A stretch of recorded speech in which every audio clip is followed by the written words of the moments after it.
Middle-earth holds more than mountains and rivers.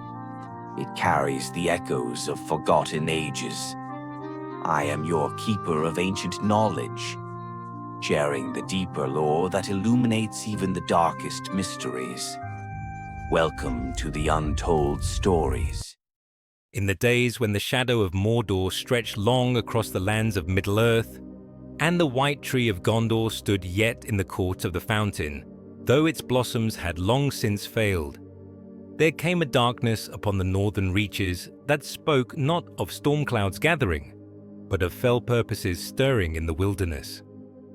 The wind that came down from the misty mountains bore with it no clean scent of snow and pine, but rather a corruption that made the hearts of men uneasy, though they could not name the source of their disquiet. From the high walls of Minas Tirith, where the banners of the stewards hung heavy in the still air, the watchers marked strange smokes rising in the distance, not the blue wreaths of woodcutters' fires, or the grey plumes of honest forge work, but black columns that climbed straight into the sky like pillars of malice. The guards spoke in whispers of drums that sounded in the night from empty lands, and of red gleams seen dancing among the hills where no fire should burn. It was in this time of growing unease that Boromir, son of Denethor, captain of the White Tower and heir to the stewardship of Gondor, rode forth from the City of Kings. His horse was strong beneath him, a grey stallion bred in the green fields of Lossarnach, and his shield bore the white tree and 7 stars.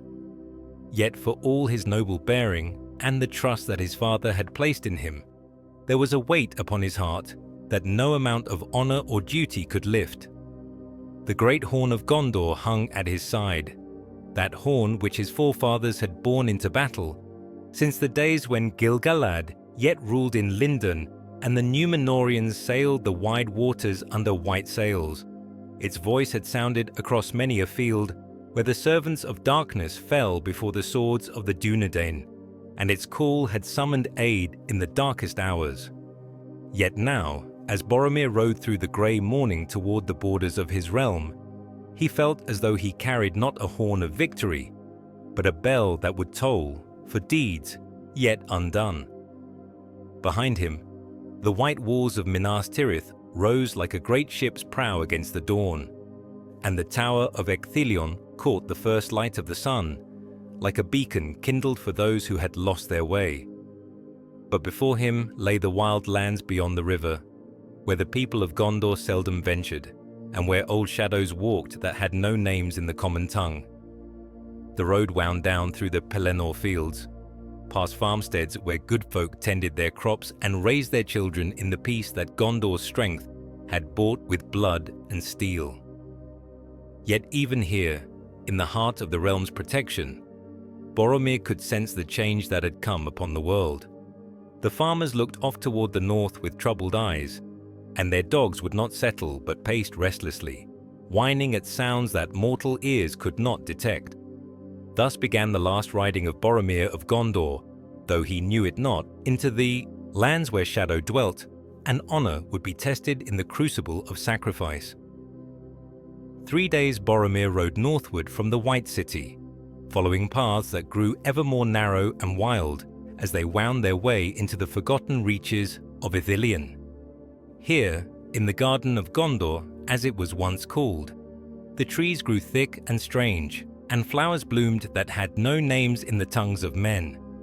Yet for all its beauty, there was something in these woods that made his horse step carefully, and caused the birds to fall silent at his approach. On the evening of the 3rd day, as the sun sank low behind the western peaks and cast long shadows through the ancient boughs, Boromir came upon a grove of melon trees, whose golden leaves should not have grown in these southern lands. They stood in a perfect circle, their trunks pale as bone in the twilight, and about their roots grew flowers that glowed with their own soft light. Elenor and Nifredil, blossoms of Lothlorien that belonged to realms far from this place. His horse would go no further, but stood trembling at the edge of the grove, its eyes wide with fear of things unseen. Boromir dismounted and walked forward on foot, his hand resting upon the hilt of his sword, though he sensed no evil in this place, only a great and solemn watching, as if the trees themselves held memory of days long past. In the center of the grove stood a stone, weathered and grey, carved with letters in the ancient script of the Eldar. Though Boromir's learning was in the lore of men and the histories of Gondor, he could make out fragments of the writing, for his father had taught him something of the old tongues. Here were words of mourning and of warning, speaking of a kinstrife long ago, when Elf Lord fought against Elf Lord, and the music of creation was first marred by discord. As he knelt to trace the worn letters with his finger, a wind arose that seemed to come from all directions at once, bearing with it the sound of voices singing in a language older than the kingdoms of men. The melody was beautiful beyond description, yet filled with such sorrow that tears came unbidden to his eyes. It spoke of loss beyond recovery, of light fading from the world, and of the burden that passes from one guardian to another when the watch can no longer be kept. But woven through the lament was another thread, a memory of valor that blazed like a star in darkness, of sacrifice offered freely for love of things that could not defend themselves. In that moment, Boromir understood that he stood in a place where courage had once been tested and not found wanting, where someone had chosen to give all rather than see the innocent suffer.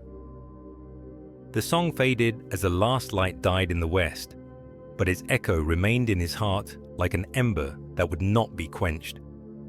When he rose from beside the stone, the grove was only trees and flowers again, though their beauty seemed now to carry a blessing rather than a warning.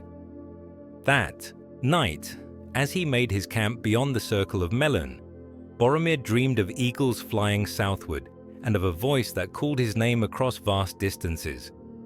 He woke before dawn with the certainty that his path led not to the peaceful borders of his realm, but toward a testing that would demand more than courage. It would require him to choose between the duty he had sworn and the love that moved his heart. The fourth dawn found Boromir upon a ridge that looked eastward toward the Vale of Anduin, where the great river wound its way through marshland and meadow toward the southern seas. Below him stretched a country that few men of Gondor had seen, wild and empty save for the ruins of ancient watchtowers that stood like broken teeth against the sky. Here the borders of the realm had once run strong, in the days when the kings ruled from Osgiliath, and the mouth of Sauron was yet unborn. As he sat his horse upon that height, watching the mists rise from the river in the growing light, Boromir marked the passage of another rider far below. The figure moved with purpose along the old road that ran beside the water, a grey shadow against the green of early grass. Even at such distance, there was something in the manner of this traveller that spoke of urgency held in check by wisdom, of haste tempered by the knowledge that some journeys cannot be hurried. The stranger rode a horse of Rohan by its bearing, tall and proud despite the hard travel that was evident in its gait. Behind the rider, the road stretched empty, yet Boromir had the strange sense that this lone figure carried with him the weight of many companions, as if he bore the hopes and fears of others who could not make this journey themselves. For a moment, their paths seemed destined to converge, for the old road curved northward toward the gap in the hills where Boromir must pass. Yet as he urged his mount down the rocky slope, the distant rider turned aside into a grove of ash trees that grew thick beside the water. When Boromir reached the road, he found only hoofprints in the soft earth and the lingering scent of pipe tobacco on the morning air. Something drew him to dismount and examine the place where the stranger had paused.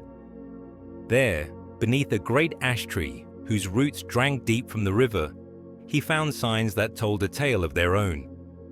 The grass was pressed down where someone had knelt in thought or prayer, and upon the bark of the tree were scratched runes in the old script of Dale. They spoke a single word: Esgaroth, the lake town of the north, where men still remembered the songs of dragons and the deeds of kings under the mountain. But it was what lay beside the tree that troubled Boromir most deeply. Half hidden among the roots was a small silver brooch, wrought in the shape of a swan, such as the knights of Dol Amroth wore upon their cloaks. The metal was tarnished with age and weather, yet Boromir knew it for what it was, a token of Gondor, lost or left in this wild place by one who served the White City. As he held the brooch in his palm, feeling its weight and the craft of its making, a vision came unbidden to his mind. A great battle fought upon this very ground, with banners streaming in the wind and the cry of the Rohirrim echoing from the hills. He saw men falling in defense of something precious beyond price, and felt the earth beneath his feet tremble with the passage of armies that had marched here in days long past. The vision faded as quickly as it had come, leaving him with nothing but questions and the certain knowledge that he followed a path walked by heroes of old. Whatever had brought the Grey Rider to this place, whatever errand drove him northward with such grim purpose, it was bound up with the same darkness that troubled the borders of Gondor and set the very stones of Minas Tirith to weeping in the night. 7 leagues north of the ash grove, the land began to change in ways that made Boromir's heart heavy within him. The grass grew sparse and sickly, and the trees that had once stood proud and green now leaned away from some unseen blight, their leaves curled and blackened as if touched by frost in the height of summer. Even the stones of the ancient road seemed to shrink from what lay ahead, cracked and broken as though the very earth sought to turn travelers from their path. It was near the hour of noon, when the sun should have stood high and bright, that Boromir first beheld the fortress of Dol Guldur rising from the forest like a canker upon the face of the world. Though many leagues distant still, the dark tower seemed to loom against the sky with a malice that defied all measure of distance. Its stones were black as coal, yet they seemed to drink in light rather than merely block it, so that the air around the fortress shimmered with an unnatural twilight. From its highest pinnacle flew no banner, yet Boromir could see shapes moving upon the battlements, shapes that were neither bird nor beast, but things that crawled and slithered with purpose, too terrible to contemplate.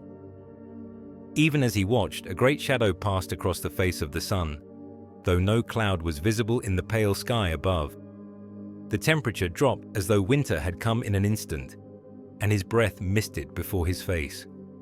His horse began to tremble, its eyes rolling white with terror, and foam flecked its bridle as it fought against the reins. No amount of soothing words could calm the beast, for it sensed what its rider was only beginning to understand, that they approached a place where the very air was poisoned with malice, where the earth itself had been corrupted by the presence of an evil too ancient and too powerful for mortal minds to fully grasp. Yet even as fear gripped his heart like a cold hand, Boromir felt another emotion rising within him, a fierce joy that surprised him with its intensity. Here at last was an enemy worthy of his steel, a darkness against which the blood of Númenor could be tested and proven. The horn at his side seemed to grow warm against his thigh, as if it too longed for the battle that must surely come. As he sat there upon his trembling mount, staring across the poisoned leagues toward that tower of shadow, Boromir became aware that he was not alone in his watching.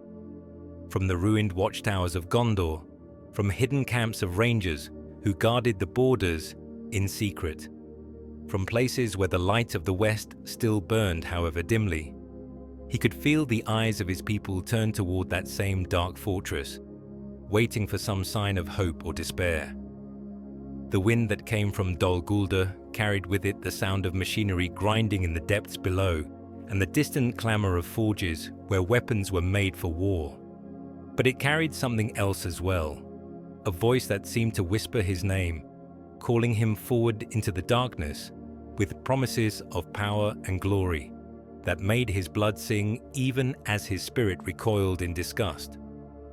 When the sun had passed its zenith and begun its descent toward the western peaks, Boromir could wait no longer. The fear that had gripped him at his first sight of Dol Guldur had settled into something colder and more purposeful. The determination of a man who knows his duty and will not be turned from it by terror or doubt.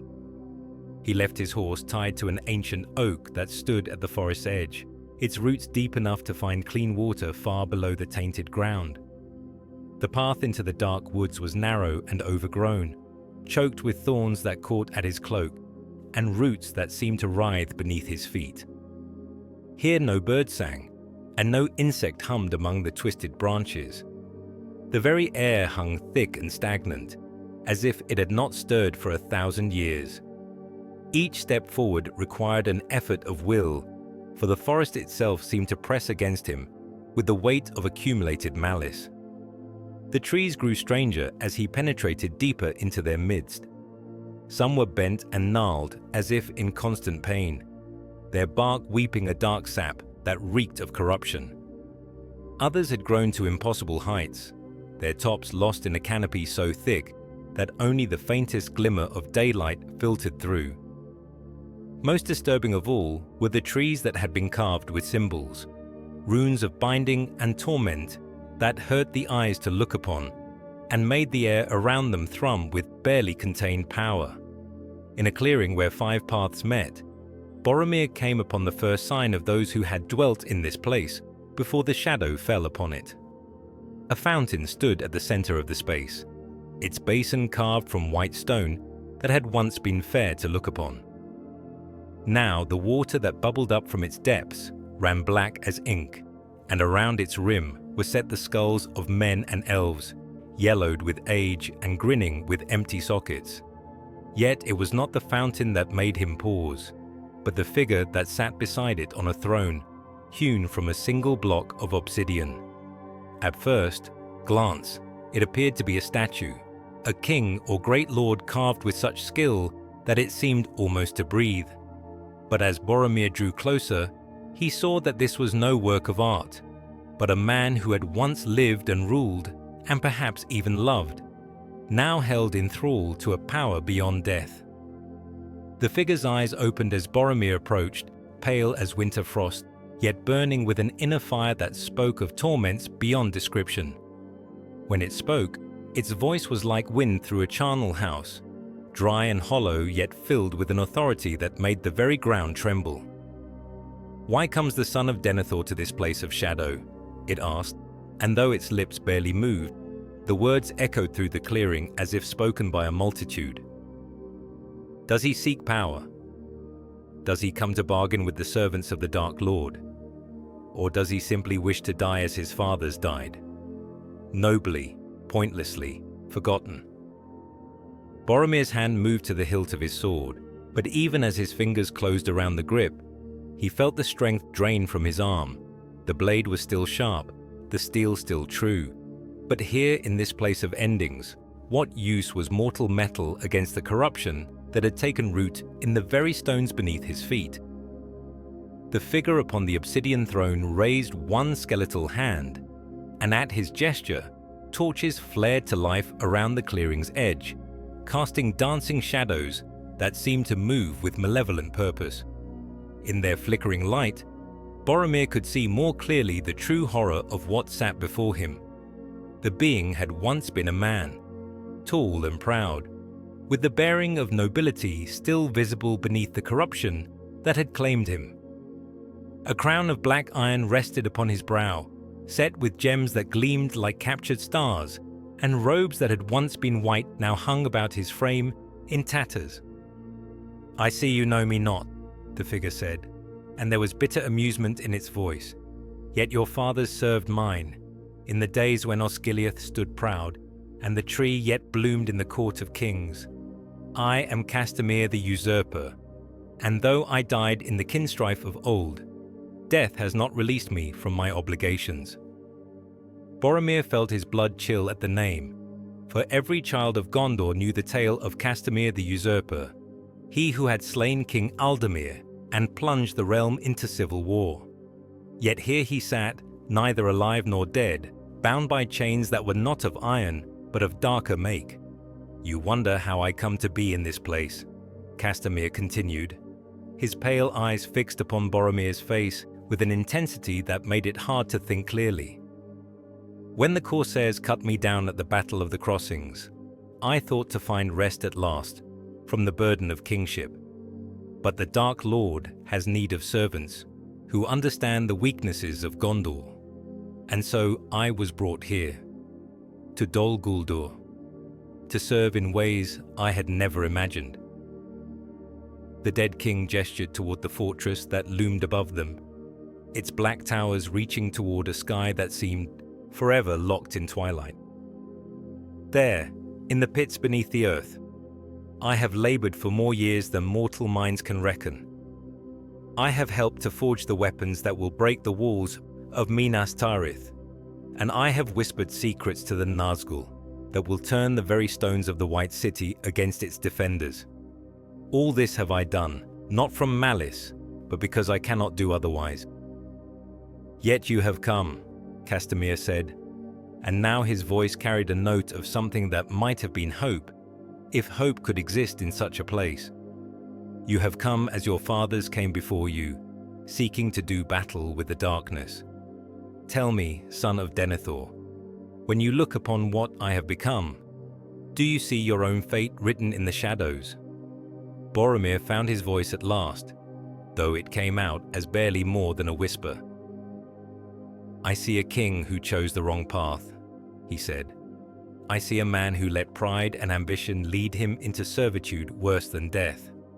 But I do not see my fate, for I serve not my own desires, but the people of Gondor. The dead king laughed, a sound like glass breaking in a tomb. Brave words from one who has already begun to change. Do you not feel it, Captain of the White Tower? The whisper in your thoughts that speaks of power, of taking what you need to save your people? The ring you carry calls to more than just its Dark Lord. It calls to any who would be king. At the mention of the ring, the very air around them seemed to thicken and grow heavy, as if the words themselves had weight enough to press down upon the living world. The torches flickered and dimmed, and from somewhere far above came the sound of wings. Great leather wings that beat against the darkening sky with a rhythm like a funeral drum. Ah, said Castamir, his dead eyes gleaming with malicious satisfaction. I see the truth of it written in your face. You do indeed carry that which should not be carried, that which burns in your heart like a coal from the forges of creation. Did you think to come to this place unnoticed? Did you believe you could carry such a burden past the watchers in the dark? As he spoke, the shadows around the clearing began to deepen and take shape, forming into tall figures cloaked in black, who stood at the edge of the torchlight like sentinels of doom. 9 there were, and though their faces were hidden beneath their hoods, Boromir could feel their gaze upon him like a physical weight. The Nazgul had come, drawn by the scent of the ring that hung about his neck, hidden beneath his mail but burning against his flesh like a brand. My servants grow restless, said a new voice, and this one seemed to come from everywhere, and nowhere at once, from the stones beneath their feet, from the poisoned air above, from the very darkness that surrounded them. It was a voice of such power and malice that the ground itself began to crack and split where the words fell upon it. They have wandered long in search of what this mortal carries, and their patience is not infinite. Boromir knew without being told that he now heard the voice of the necromancer himself, he who was called Sauron, the Deceiver, the Dark Lord of Mordor. Though the speaker remained invisible, his presence filled the clearing like smoke from a charnel fire, and the very shadows seemed to bow before his will. Give us the ring, son of Gondor, the voice continued, and now it carried with it a terrible reasonableness, as if the speaker offered nothing more than a simple trade. Give us what was never meant for mortal hands, and we will give you power beyond your dreams. Your people suffer because you are too weak to save them. Your realm crumbles because you lack the strength to hold it together. But with our gift, you could be more than a captain. You could be a king to surpass even Elendil himself. The temptation in those words was like poison in his veins, for Boromir knew them to be at least partly true. Gondor did indeed falter, and his father grew ever more bitter and desperate in his rule. The enemies of the West gathered like storm clouds on every horizon, and the strength of Númenor grew less with each passing year.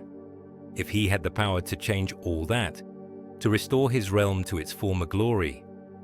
But even as the thought formed in his mind, another voice spoke, not from the darkness around him, but from his own heart, where honor dwelt deeper than fear or desire. It was the voice of his fathers, of all those who had died in defense of the innocent, who had chosen duty over power and sacrifice over glory. "I am Boromir, son of Denethor, captain of the White Tower," he said aloud, and his voice grew stronger with each word. "I serve not myself, but those who cannot defend themselves. And I know you, Sauron the Deceiver. Your gifts are lies wrapped in shadow, and your promises are chains forged in the fires of Orodruin." The words of defiance had scarcely left Boromir's lips when the clearing erupted into chaos.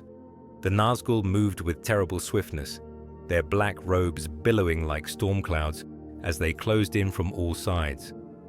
The dead King Castamir rose from his obsidian throne with a shriek that shattered the remaining calm of the night, and the very ground beneath Boromir's feet began to crack and heave as if the earth itself sought to swallow him whole. Yet in that moment of greatest peril, when all seemed lost and the darkness pressed in like a living thing, Boromir felt a warmth kindle in his breast that had nothing to do with the ring he bore. It was the fire of his lineage, the indomitable will of Númenor that had never bowed to shadow or flame. His hand flew to the horn at his side, and he set it to his lips with a motion as natural as breathing. The note that rang out across Dol Guldur was like the sound of the horns of Gondor blowing at dawn, clear and proud and utterly without fear. It was the same call that had echoed from the walls of Minas Tirith when the armies of Mordor first assailed them, the same music that had given heart to defenders of Osgiliath in their darkest hour. But more than that, it was the voice of hope itself, speaking in a language older than words. The effect was immediate and devastating. The Nazgul recoiled as if struck by lightning, their forms wavering like smoke in a high wind. Castamir's scream of rage turned to one of agony, and he clutched at his iron crown as if it had become red hot upon his brow. Even the voice of the necromancer faltered, and for a moment the oppressive weight of his presence lifted from the clearing. In that brief respite, Boromir drew his sword. Not the blade he had carried from Minas Tirith, for that had proven useless in this place of shadow, but another weapon entirely. It was as if the horn's call had awakened something that slept within him, some memory of light that the darkness could not touch. The sword that now gleamed in his hand was wrought of starlight and steel, a blade such as the smiths of Númenor had forged in the days when the kings walked with the Valar. "By Elendil's oath and Isildur's fire," he cried, raising the shining blade above his head, "I banish you back to the void from whence you came." The sword blazed like a falling star as it swept down, and where its light touched them, the shadows writhed and screamed and began to fade. But the Dark Lord's power was not so easily overthrown. Even as his servants fled before the light, Sauron's voice rose again, filled now with a wrath that made the very stones of Dol Guldur groan and crack. "You delay the inevitable, son of the West," the voice thundered.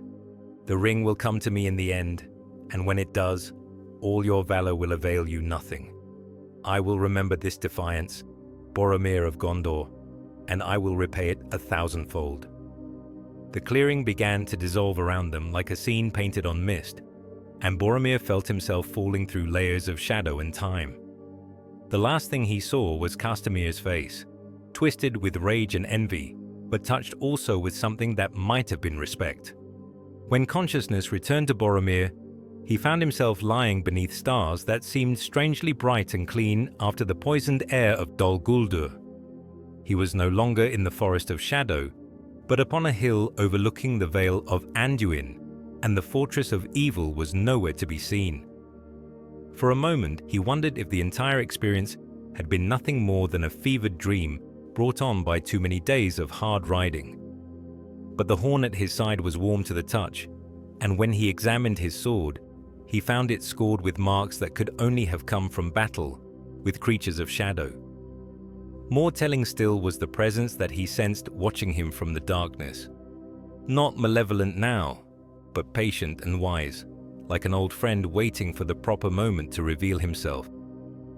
"Be at peace, Captain of Gondor," came a voice from the shadows, and out of the darkness stepped a figure that Boromir knew well, though they had met but rarely. It was Gandalf the Grey, his staff glowing with a soft light that seemed to push back the night itself.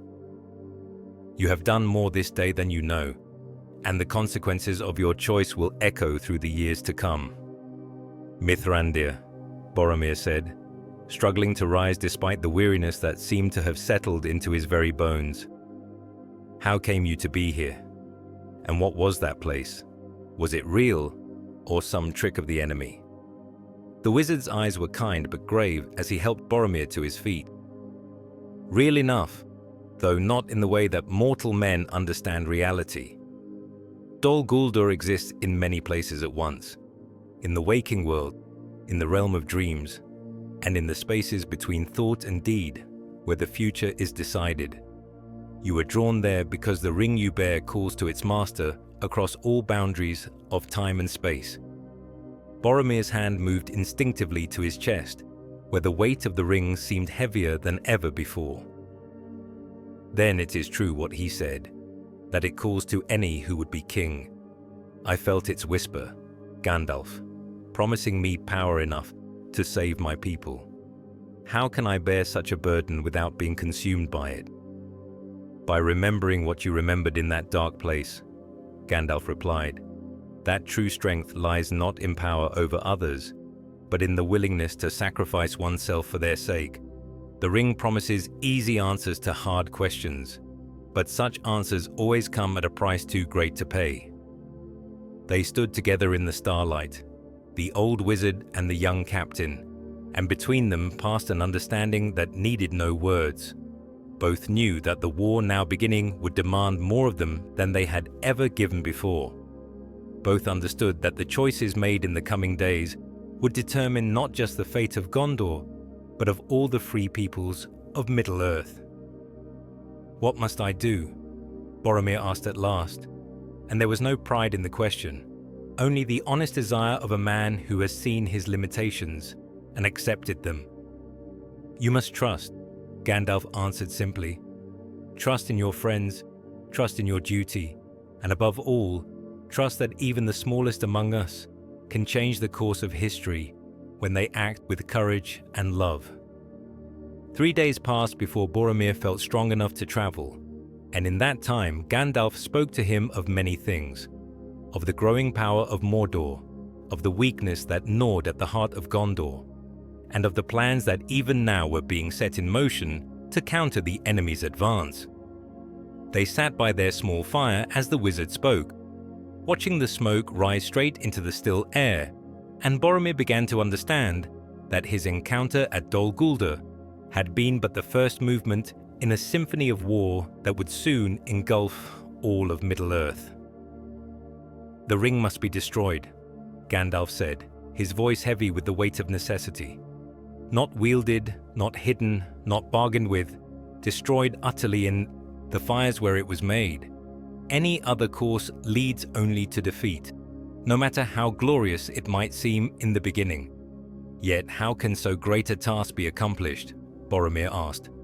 "The power of Mordor grows daily, while our strength diminishes. Even if we could penetrate to the heart of the Black Land, how could any mortal survive the heat of Mount Doom itself?" The wizard's eyes gleamed in the firelight, and for a moment Boromir glimpsed something ancient and far-seeing in their depths. "That is a question that will answer itself in time.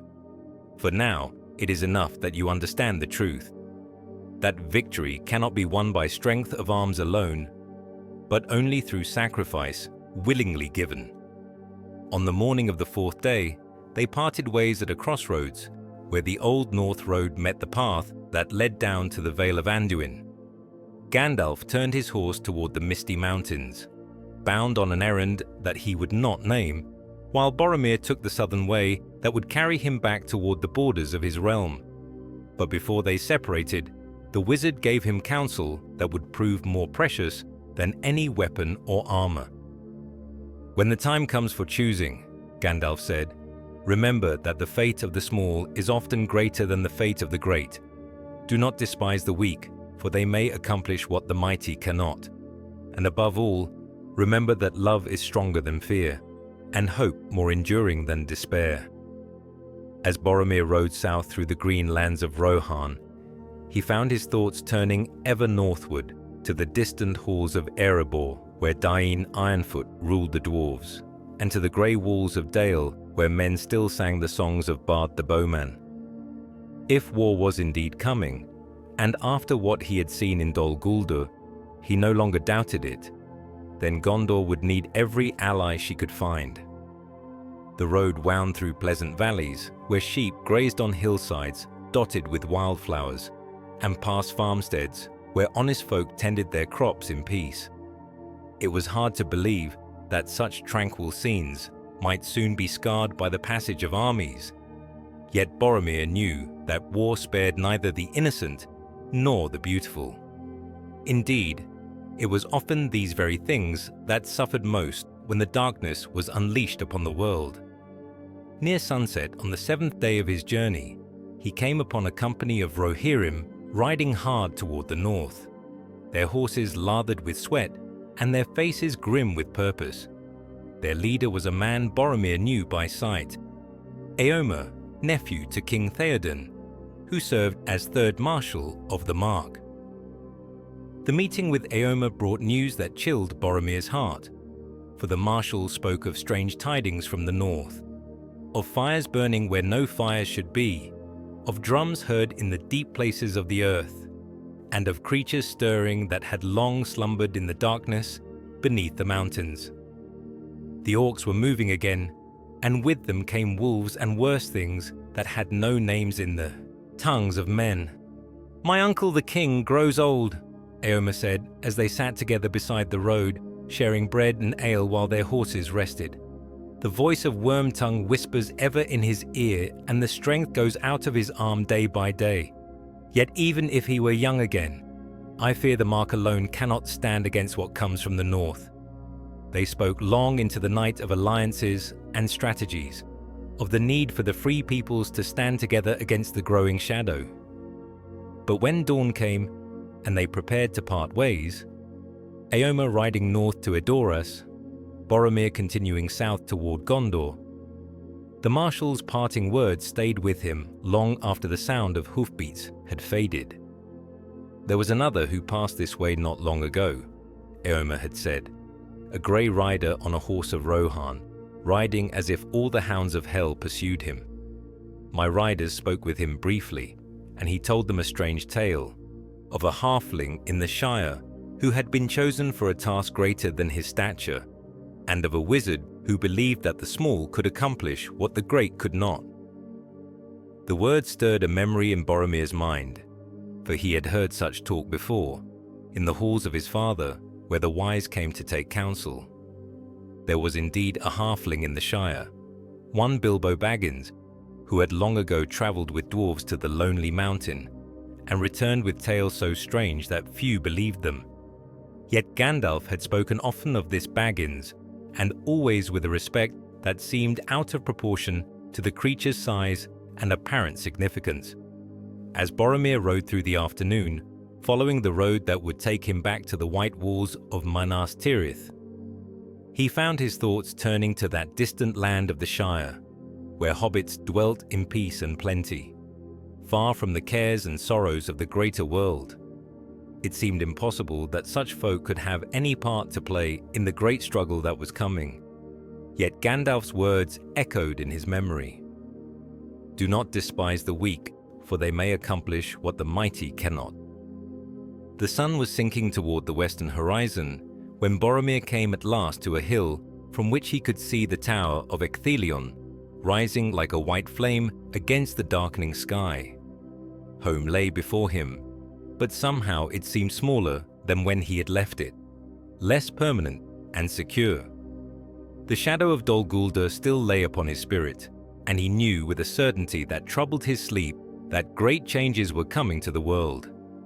Yet there was comfort to be found in the sight of those white walls, and in the knowledge that within them dwelt his people, the men and women of Gondor who looked to him for protection and guidance. Whatever the future might bring, whatever choices he might be called upon to make, his duty to them remained clear and unshakable. The great horn of Gondor sounded across the Pelennor fields as Boromir rode through the gates of Minas Tirith, and the people came forth to welcome their captain home. Yet the joy of his return was tempered by the news he brought, for the signs he had witnessed in the wild lands spoke of trouble brewing beyond the borders of the realm. In the Hall of Kings, where the banners of ancient victories hung heavy with dust and memory, Boromir made his report to Denethor his father. The ruling steward listened in silence as his son spoke of Dol Guldur and the creatures that stirred within its shadow, of the voice of the necromancer and the promises of power that carried poison within them. But when Boromir spoke of the ring he bore, Denethor's eyes kindled with a light that his son found troubling. "So," the steward said when the tale was finished, "Isildur's bane has come to light at last. The very weapon that could turn the tide of war, that could give us strength to stand against Mordor and all its hosts. And you speak of destroying it?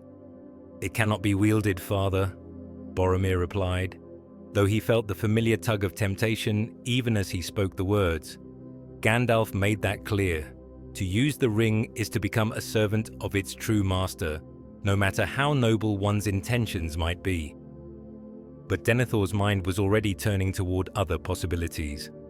For the steward was a man who had spent long years studying the law of power, and the burden of rule had made him desperate for any weapon that might preserve his realm.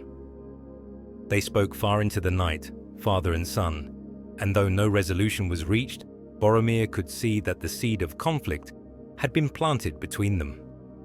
In the days that followed, messengers rode forth from Minas Tirith, bearing words of alliance and warning to all the free peoples of Middle-earth. To Lorien went word for the Lady Galadriel, to Rivendell for Elrond half-elven, and to the Grey Havens where Hidan the shipwright kept his vigil by the sea.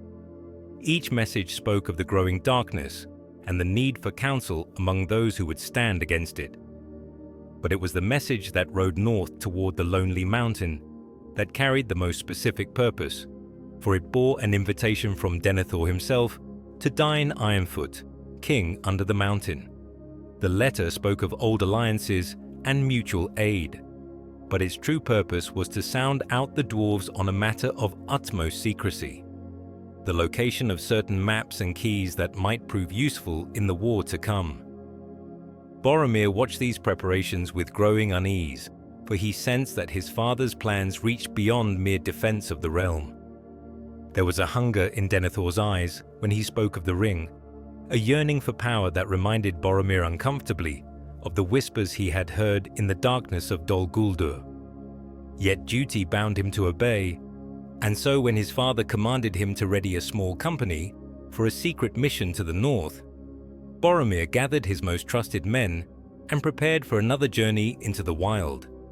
The mission, Denethor explained, was to escort a certain burglar to the lonely mountain, one who claimed knowledge of secret ways into Erebor and who might prove useful in recovering artifacts that belonged by right to Gondor. The burglar's name was Bilbo Baggins, and he was indeed a hobbit of the Shire. The company that rode north from Minas Tirith was small but well chosen. 12 men of Gondor's finest, clad in grey mail and bearing no banners that might reveal their purpose to watching eyes. At their head rode Boromir, and beside him the most unlikely member of their fellowship, a hobbit of middle years whose pack seemed to contain more books than provisions, and whose questions about the flora and fauna of the lands they passed through never seemed to cease. Bilbo Baggins was not what Boromir had expected. The tales told in Gondor spoke of a master burglar, a creature of stealth and cunning who had stolen from the dragon, Smaug himself. Yet the reality was a cheerful, talkative fellow who seemed more interested in the history of the ruins they passed than in any treasure they might contain. Fascinating construction, Bilbo would say, examining the broken stones of an ancient watchtower. Third Age, I should think, probably built during the reign of Kalimatar. See how the mortar has weathered? That tells us quite a bit about the climate patterns of the period. It was only when they drew near to the lonely mountain, and the smoke of Dale's forges could be seen rising in the distance, that the hobbit's manner began to change.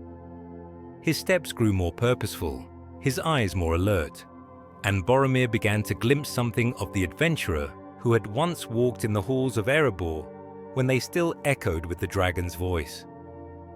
"Tell me, Master Baggins," Boromir said, as they made camp on their last night before reaching the mountain, "what is it that my father truly seeks in Erebor? I know it is not mere alliance with the dwarves, for we have had their friendship for many years without need of such secrecy." Bilbo looked at him with eyes that seemed older than his years, and for a moment the cheerful mask slipped away entirely. "Your father seeks the Arkenstone," he said quietly. "The heart of the mountain, the great jewel that was the treasure of kings. He believes it has power to command the loyalty of all dwarves, no matter where they dwell." "And does it?" Boromir asked. "Perhaps," Bilbo replied. "But power is a dangerous thing, Captain, as I have learned to my cost. The question is not whether the Arkenstone could do what your father hopes, but whether the price of obtaining it is worth paying." That night, as the rest of the company slept, Boromir stood watch beneath the stars and pondered the hobbit's words.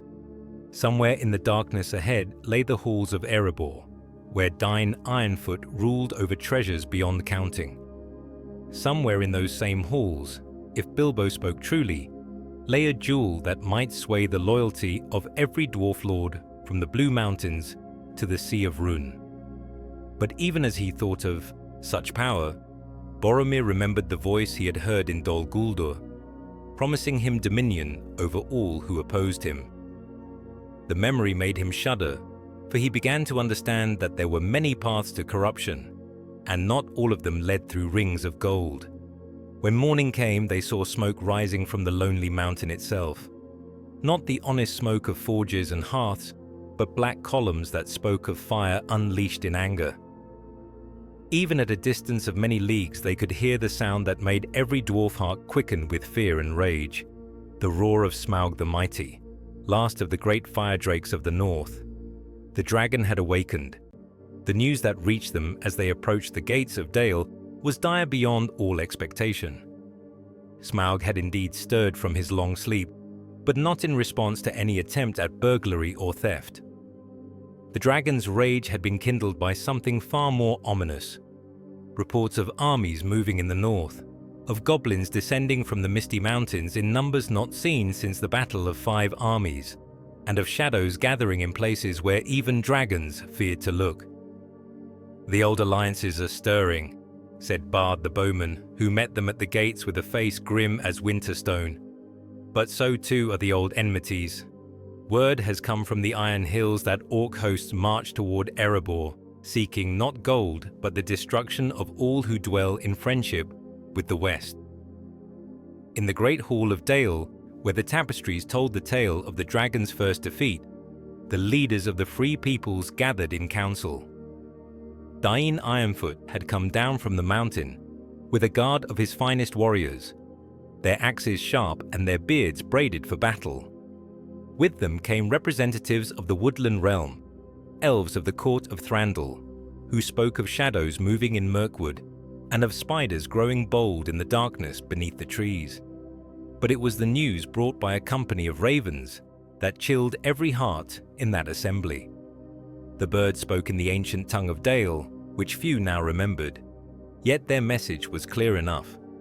War was coming from the north and east, and it would fall upon Erebor with all the fury of winter storm. "We stand at the crossroads of fate," said Dain, his voice carrying the weight of stone and time. "The wealth of the mountain has always drawn enemies like vultures to carry on, but this threat is different. These orcs seek not treasure, but vengeance. Vengeance for Azog, vengeance for Bolg, vengeance for all their kin who fell in the wars of old." Boromir listened to the council with growing unease, for he began to understand that his father's mission might be doomed before it had properly begun. How could they speak of borrowing artifacts or seeking alliance when the very existence of Erebor hung in the balance? Yet when he looked at Bilbo, he saw that the hobbit's attention was fixed not on the speakers, but on something else entirely. A gleam of starlight on metal that caught the eye from among the treasures displayed about the hall. "The Arkenstone," Bilbo whispered, so quietly that only Boromir could hear. "It's there, set in the crown that Dain wears. Your father was right. It does command the loyalty of the dwarves. But see how it gleams with its own light? That is not mere jewelry, Captain. That is a Silmaril, one of the holy jewels of the Elder Days." The revelation struck Boromir like a physical blow, for he knew the tales of the Silmarils, how they had been wrought by Feanor in the youth of the world, how wars had been fought for their possession, how they burned with the light of the two trees of Valinor.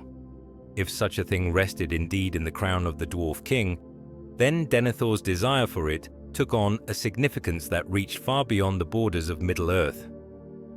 "We cannot take it," Boromir said, and the certainty in his voice surprised even himself.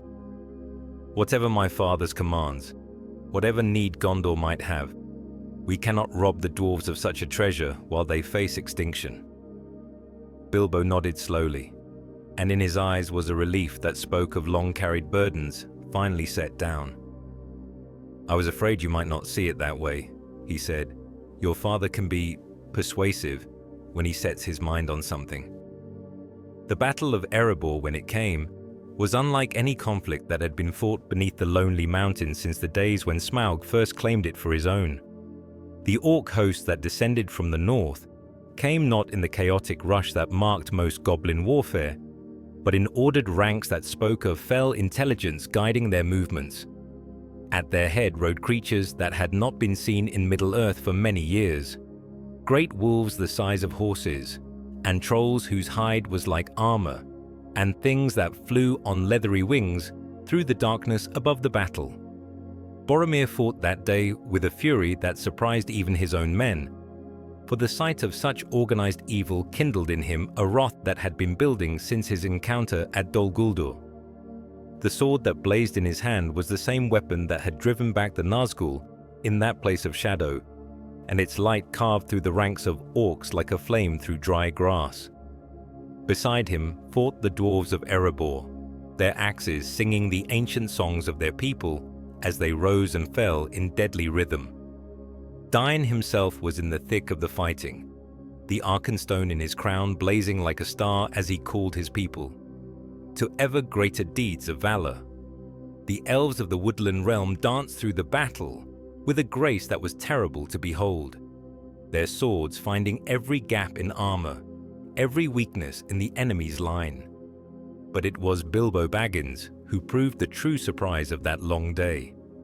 Armed with nothing more than a short sword and a shirt of mail that seemed too large for his frame, the hobbit moved through the chaos of battle like a shadow given substance.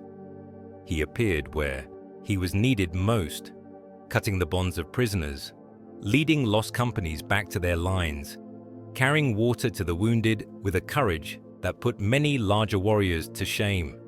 When the tide of battle turned at last, it was not through any grand charge or mighty feat of arms, but through the simple action of a small creature who saw what needed to be done and did it without thought of glory or reward.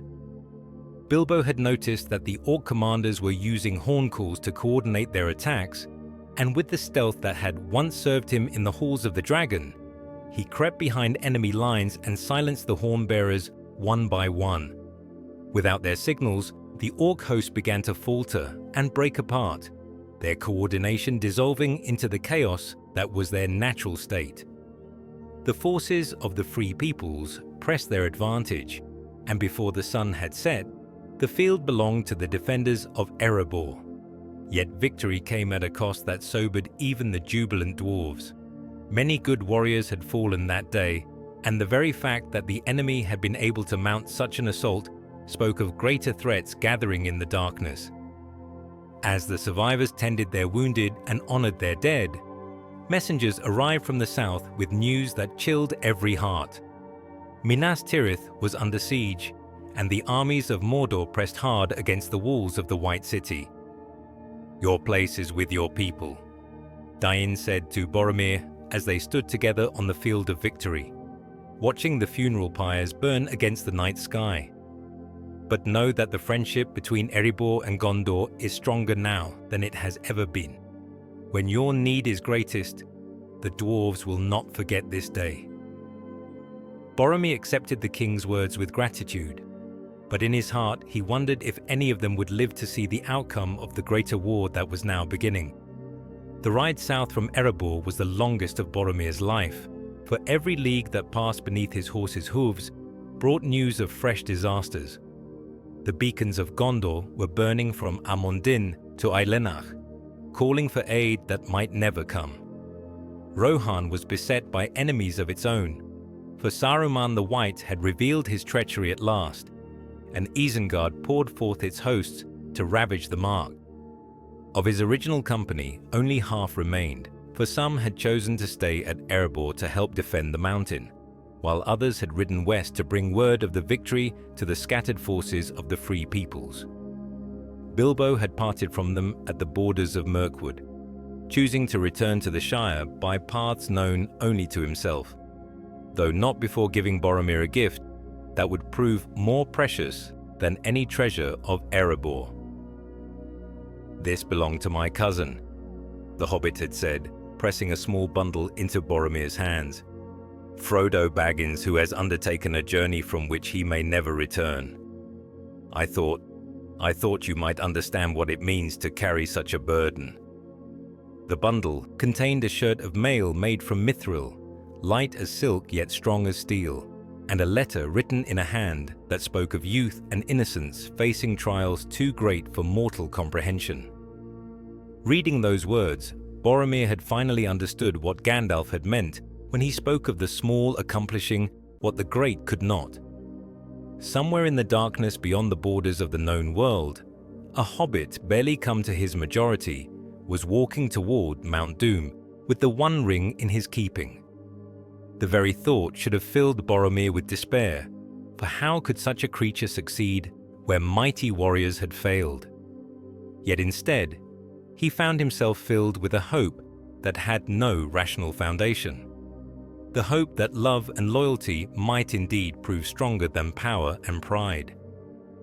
As they rode through the night toward Minas Tirith, Boromir told his men the tale that Bilbo had shared with him, of Frodo Baggins and his faithful gardener, of their journey into the heart of darkness, and of the small company that had sworn to see them safely to their goal. Some of the soldiers laughed, thinking it a jest to lighten the darkness of their travel, but others listened in silence, and in their eyes, Boromir saw the same impossible hope that burned in his own heart. The walls of Minas Tirith rose before them as dawn broke over the Pelennor fields, and even at a distance, they could see the black banners of Mordor flying from the outer fortifications. The siege had indeed begun, and the fate of the White City hung by a thread that grew thinner with each passing hour. Yet, as Boromir rode through the gates for what might be the last time, he carried with him more than just news of victory at Erebor. He carried the knowledge that the real battle was being fought not on these walls or on any field of arms, but in the depths of Mordor itself, where courage walked hand in hand with despair towards a destiny that would determine the fate of all Middle-earth. The ring slept no longer, but neither did it wake in the hands of its enemies. And in that thought, Boromir found a strength that would sustain him through all the trials yet to come. The siege of Minas Tirith lasted 7 days and 7 nights, and in that time, the White City came closer to falling than ever before in all its long history. The armies of Mordor pressed against its walls like a black tide, and great engines of war hurled stones and fire at the towers where the banners of Gondor flew in defiance of despair. Yet on the morning of the 8th day, something changed. The drums of the enemy fell silent, and the black ships that had filled the Anduin turned and began to sail away downriver. At first, the defenders dared not believe what their eyes told them, for it seemed impossible that Sauron would withdraw when victory lay almost within his grasp. The truth, when it came, arrived with the rising sun and the sound of horns blowing the Eric call of Isildur's heir. Aragorn, son of Arathorn, had come at last to claim his throne, and with him rode the dead men of Dunharrow, sworn to fulfill their ancient oath. The ships of the Corsairs had been taken, their crews scattered to the winds, and reinforcements from the southern fiefs were even now marching toward the city. But it was not the arrival of the Dunedain that had caused the enemy to withdraw, as Boromir learned when Gandalf the White came to the walls in the aftermath of the retreat. The wizard's robes gleamed like fresh snow in the morning light, and his staff blazed with a power that made the very stones of the citadel sing with hope. "The ring has been destroyed," Gandalf said simply, and the words fell into the silence like stones into a deep well. "Frodo Baggins has succeeded where all the wisdom of the wise would have failed. The fires of Mount Doom have claimed their prey, and Sauron's power is broken forever." The celebration that followed was unlike anything Minas Tirith had ever seen, for it was the celebration not just of victory, but of deliverance from a fate too terrible to contemplate. Yet even in the midst of joy, Boromir found his thoughts turning to 2 small figures somewhere in the desolation of Mordor, wondering if they lived still to see the dawn they had helped to bring. In the days that followed, as the armies of the West scattered the fleeing hosts of the enemy and began the long work of healing the wounds of war, messengers brought news from all corners of Middle-earth. Dol Guldur had fallen, its towers cast down, and its dungeons open to the light. The Nazgul had perished with their master, and the creatures that had served the shadow either fled or turned upon each other in the madness of their abandonment. Saruman too was overthrown, his power broken by the Ents of Fangorn, and his stronghold of Isengard drowned beneath the waters of the Isen. The White Wizard lived still, but as a beggar stripped of all authority, wandering the roads in search of a master who would never again answer his call. It was in this time of renewal and rebuilding that Boromir at last understood the true meaning of the choice he had made in the darkness of Dol Guldur. He had been offered power beyond measure, dominion over all who opposed him, the strength to save his people through might of arms. Yet he had chosen instead to trust in hope, to believe that love was stronger than fear, and that the smallest among them might accomplish what the greatest could not. The ring was destroyed, its maker defeated, and the Third Age of Middle-earth was drawing to its close.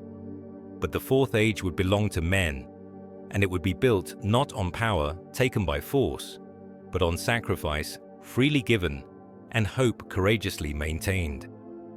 In the 7th year of the reign of King Elisar, when the trees grew green again in Ithilien, and the laughter of children echoed once more through the streets of Minas Tirith, Boromir made one last journey to the place where his testing had begun. He was no longer the young captain who had ridden north so many years before, for time and responsibility had marked him with grey at his temples and lines of care about his eyes. Yet the horn still hung at his side, and the sword that had blazed in Dol Guldur still rode at his hip, though its need for fire had long since passed. The forest had changed in the years since the War of the Ring. Where once poison trees had leaned away from an unseen blight, now saplings grew straight and tall toward the light.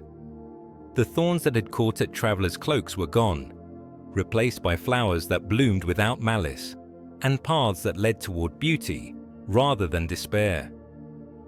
Of Dol Guldur itself, little remained save tumbled stones and the memory of darkness banished.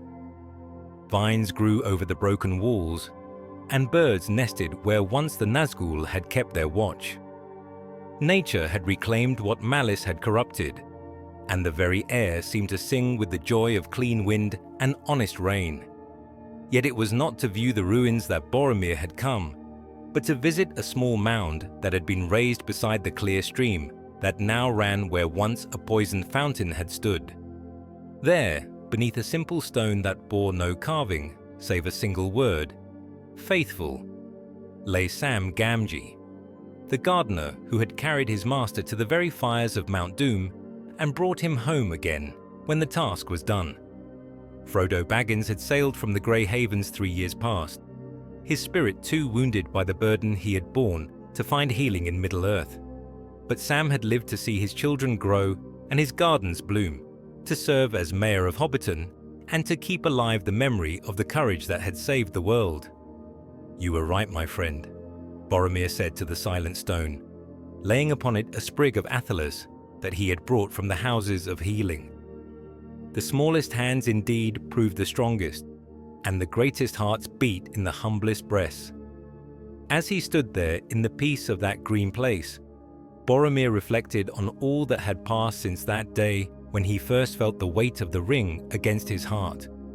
He had learned that true honor lay not in victory, but in choosing the right path, even when it led through darkness and doubt. He had discovered that strength was not in commanding others, but in serving them, and that the greatest kings were those who understood that they ruled not by right, but by grace. The sun was setting as he made his way back to where his horse waited beside the old road, painting the sky in shades of gold and crimson that spoke of endings and beginnings.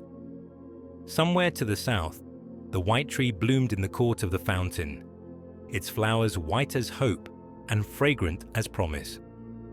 Somewhere to the west, the waves broke upon shores where no shadow fell, and the ships of the Eldar sailed beyond the circles of the world.